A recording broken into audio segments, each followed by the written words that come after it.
Қазақ елінде 19 миллионға жуық 100-ден астам этнос өкілдері өмір сүріп жатқан ел, мемлекет. Ал енді осылардың бәрінің басын қосатын, құқықтарын қорғайтын, бостандықтарымен қамтамасыз ететін мемлекетіміздің басты төлқұжаты деуге де болады. Ата заңымыз Қазақстан Республикасының Конституциясы болып табылады. Конституциямыздың бірінші тарауының бірінші бөлімінде біздің мемлекетіміз демократиялық, құқықтық, зиялы және әлеуметтік мемлекет деп көрсетілген. Шын мәнінде де әсіресе әлеуметтік салаға мемлекетіміз үлкен көңіл бөліп келе жатқаны белгілі. Ал енді осы ата заңымызда тағы да қадап көрсеткен негізгісі ол адамның өмірі, адамның құқығы және де бостандығы. Біз бостандықты кім не айтқысы келсе соны айтатын, кім не істегісі келсе соны істейтін деп кейбіреулері түсініп қалуы мүмкін. Ол қате пікір, ол теріс пікір. Бостандық бар жерде жауапкершілік бар. Жауапкершілік бар жерде әрине бостандықтың болатыны белгілі. Конституциямызда мемлекетіміздің қызметінің негізгі принциптерінде қадап айтқан, көрсеткен. Бірінші, ол қоғамдық келісім және саяси тұрақтылық. Шынында да қоғамдық келісім, қоғамдағы келісім, түсіністік, ынтымақтастық бірлікке жетелейді, бірлік тірлікке апаратыны белгілі. Ал енді тұрақтылық жоқ жерде, келісім жоқ жерде, мына көрші елдерде қандай жағдай болып атқанын бәріміз білеміз. Тағы да осы Конституцияда көрсеткен бір тамаша нәрсе, ол қоғамдағы болып жатқан реформалар, әсіресе экономикалық саладағы реформалар, ол жаңағы халықтың мұқтажын өтейтін, соны қарайтын реформалар. Үшіншіден сөз жоқ, ол қазақстандық отансүйгіштік, қазақстандық патриотизм. Біз осы отансүйгіштікті, патриотизмді тек қана сөзбен ғана емес, іс жүзінде әрқайсымыз өзіміздің еңбек орындарымызда осы мәселеге жете көңіл бөліп, адал еңбек етуіміз керек, тиімді еңбек етуіміз керек, сапалы еңбек етуіміз керек. Міне қазақстандық патриотизмнің, қазақстандық отансүйгіштіктің бір көрінісі деп осыны айта аламыз. Конституция күні, ата заң күні бұл мемлекетіміздегі тамаша мерекелердің бірі. Ұлы дала ұрпақтары Қостанай қоғамдық бірлестігінің атынан, өзімнің атымнан осы 3-4 күннен кейін тойланатын ата заңымыздың күнімен, Конституция күніменен Қостанай жұртшылығын, барша Қазақстанды құттықтаймын. Әр азаматтың өз басына, отбасына амандық, саулық, береке, бақыт тілеймін. 30 августа мы отмечаем всенародный праздник 25-летия Конституции нашей республики. Это основной закон нашего государства, по которому на сегодняшний день живем. Все законы, все действия государственных органов, все согласуется в настоящее время с Конституцией нашей республики.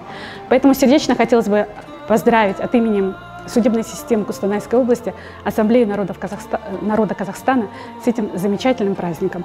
Действительно, значит, праздник очень знаменательный, потому что все законы, которые у нас приняты в государстве, все они равняются на Конституцию, все государственные органы осуществляют свою деятельность в соответствии с Конституцией. Вот нашим судом с Ассамблеей народов Казахстана заключен меморандум о сотрудничестве, проводится много совместных мероприятий. Благодаря Ассамблее народов Казахстана работает Совет БИев, который мы создали в прошлом году. Вот, поэтому хотелось бы поздравить с этим праздником, пожелать, чтобы Ассамблея продолжала ту работу, которую она ведет, которая направлена на укрепление межнациональных связей, потому что в нашей республике живет более 125 национальностей, и для того, чтобы они жили в мире, в согласии, не конфликтовали с друг другом, конечно же, большая роль в этом ассамблее. Вот, поэтому я желаю, чтобы Конституция нашей страны только укреплялась. Вот, именно благодаря Конституции защищаются права и свободы граждан в нашей стране. Именно благодаря Конституции мы стали демократическим государством, обрели независимость. Вот. Поэтому дальнейших успехов, дальнейшего продвижения роли Ассамблеи, поэтому хочется в этом пожелать. И, конечно же, надеемся на дальнейшее взаимодействие и сотрудничество.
Құрметті отандастар, Қазақстан Республикасының Конституция күні менен шын жүректен құттықтаймын.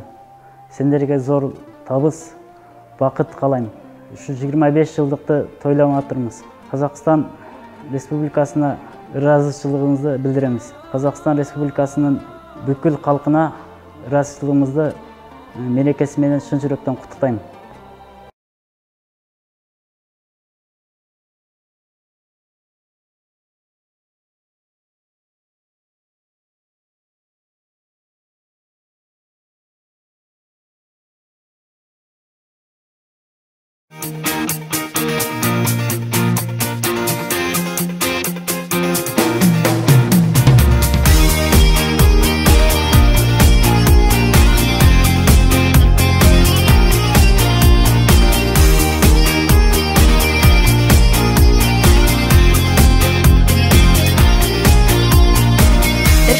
Қайнап тұрса, көңіліп сайрап тұрса, жажанып жайнап тұрса, дала сындырме жан нұрымды, жазғырма тағдырымды, бақытқа әр күнімді.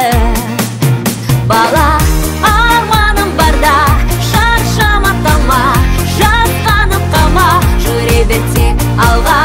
Өмір сынаса, көңілге алма, әніңді жалға, жүре бер тек алға.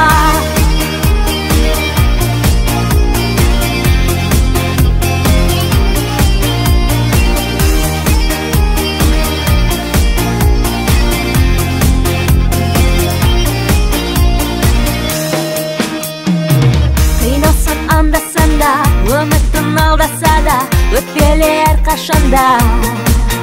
Бәрі сәтсіз күн оралмасын, қайғыға жоламасын, жүректің жоғалмасын.